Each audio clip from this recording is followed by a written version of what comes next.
غرباء غرباء غرباء غرباء غرباء غرباء غرباء غرباء. السلام علیکم ورحمۃ اللہ وبرکاتہ. الحمد للہ نحمده ونستعینه ونستغفره ونؤمن به ونتوکل علیہ ونعوذ باللہ من شرور انفسنا ومن سیئات اعمالنا من يهده الله فلا مضل له ومن يضلل فلا هادي له واشهد ان لا اله الا الله واشهد ان محمدا عبده ورسوله فان خير الحديث كتاب الله وخير هدي محمد صلى الله عليه وسلم وشر الامور محدثاتها وكل محدثة بدعة وكل بدعة ضلالة وكل ضلالة في النار. اعوذ باللہ من الشیطان الرجیم. یثبت اللہ الذین آمنوا بالقول الثابت فی الحیاۃ الدنیا وفی الآخرہ. وقال اللہ تبارک وتعالی فی موضع آخر النار یعرضون علیہا غدوا وعشیا یوم تقوم الساعة ادخلوا آل فرعون اشد العذاب. وقال النبی صلی اللہ علیہ وسلم ان القبر اول منازل الآخرہ فإن نجا منه فما بعده أيسر منه وإن لم ينجو منه فما بعده أشد منه.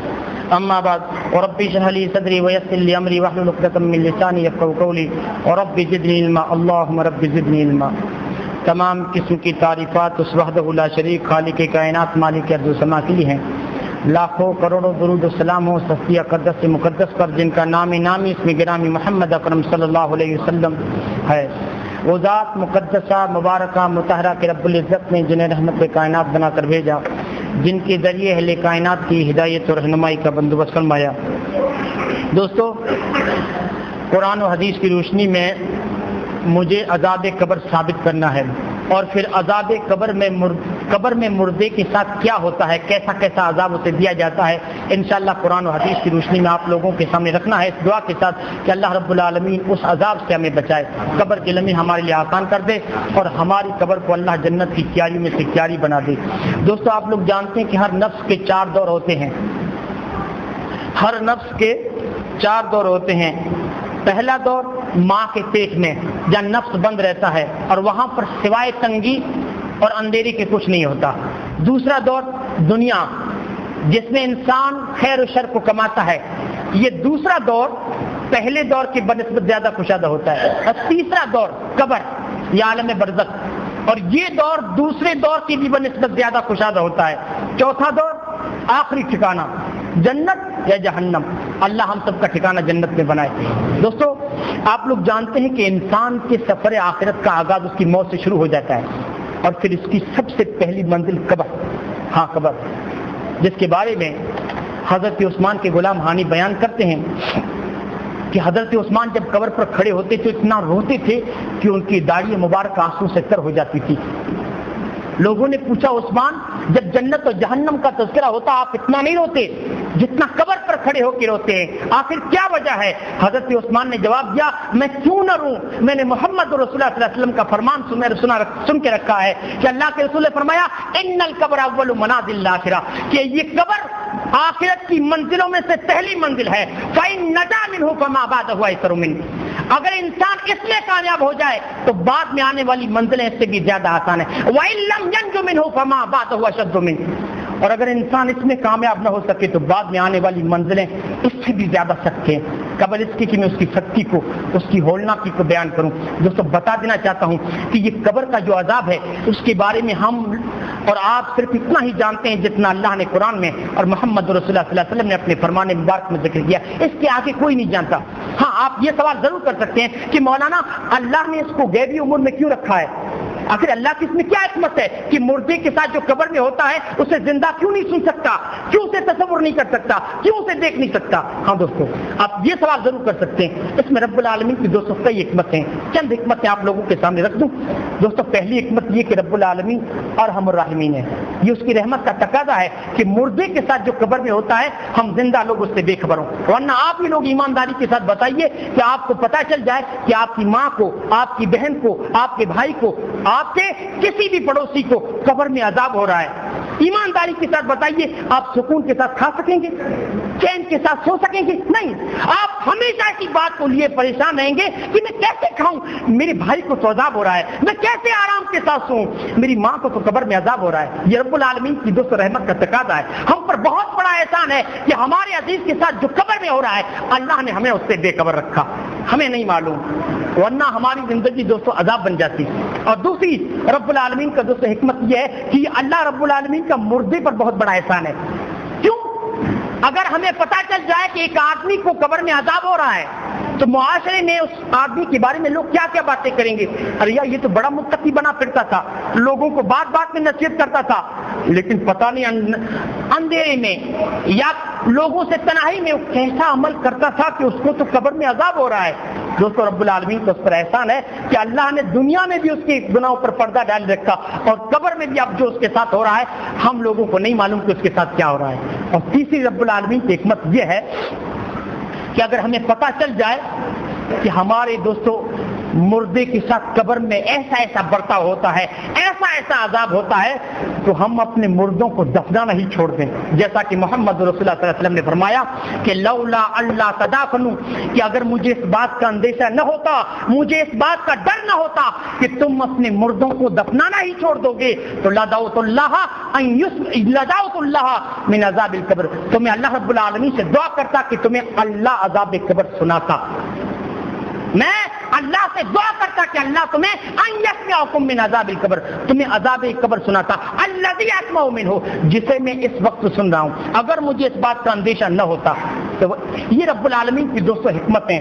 اب اس سے آگے رب العالمین کی اور کیا بہتر حکمت ہو سکتی ہے، واللہ علم، اللہ ہی بہتر جانتا ہے۔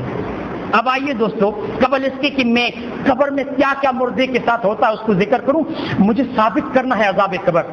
کچھ لوگ ہیں دوستو، ایسا فرقہ نکلا ہے جو عذاب قبر کا انکار کرتا ہے کہ قیامت سے پہلے کوئی عذاب نہیں، لیکن دوستو میں آپ لوگوں کے سامنے ابھی قرآن مجید اور احادیث ایسی دلیلیں رکھوں گا کہ آپ لوگ خود فیصلہ کر لیں گے کہ وہ سراسر قرآن کا انکار کر رہے ہیں، وہ سراسر حدیث کا انکار کر رہے ہیں، اور ان لوگوں کا اسلام سے کوئی تعلق نہیں ہے۔ دوستو یہ اہل سنت و جماعت کا عقیدہ ہے کہ ایک مومن کو قبر میں اللہ رب العالمین جنت کی نعمت عطا کرتا ہے، ایک فاسق فاجر کافر اور منافق کو اللہ عذاب میں مبتلا کرتا ہے۔ قرآن مجید میں سورہ مومن میں اللہ رب العالمین نے فرمایا النار یعرضون علیہا غدوا وعشیا یوم تقوم الساعۃ ادخلوا آل فرعون اشد العذاب۔ رب العالمین نے فرمایا کہ وہ آگ ہے جس پر وہ صبح و شام پیش کیے جاتے ہیں، اور جس دن قیامت قائم ہوگی رب العالمین کا حکم ہوگا کہ آل فرعون کو جہنم کے عذاب میں داخل کر دیا جائے۔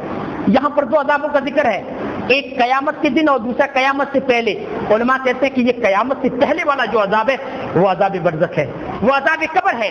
امام ابن کثیر یہ اس آیت کی تفسیر میں کہتے ہیں کہ ہذہ الآیۃ اصل کبیر فی اہل سنہ، یعنی یہ آیت اہل سنت و جماعت کی سب سے بڑی دلیل ہے۔ کس چیز پر؟ علی عذاب البرزخ فی القبور، عذاب برزخ پر جو قبروں میں ہوتا ہے، یہ اہل سنت و جماعت کی سب سے بڑی دلیل ہے۔ برا بن عازب کہتے ہیں کہ اللہ کے رسول صلی اللہ علیہ وسلم نے قرآن مجید کی آیت تلاوت کی، جس کی یہ دوسری دلیل ہے، یثبت اللہ الذین آمنوا بالقول الثابت فی الحیاۃ الدنیا وفی الآخرہ۔ یہ آیت ذکر کرنے کے بعد اللہ کے رسول کہتے ہیں کہ نزلت فی عذاب القبر، یہ آیت عذاب قبر کے بارے میں نازل ہوئی ہے۔ تو یقال لہ، بندے سے پوچھا جاتا ہے کیا؟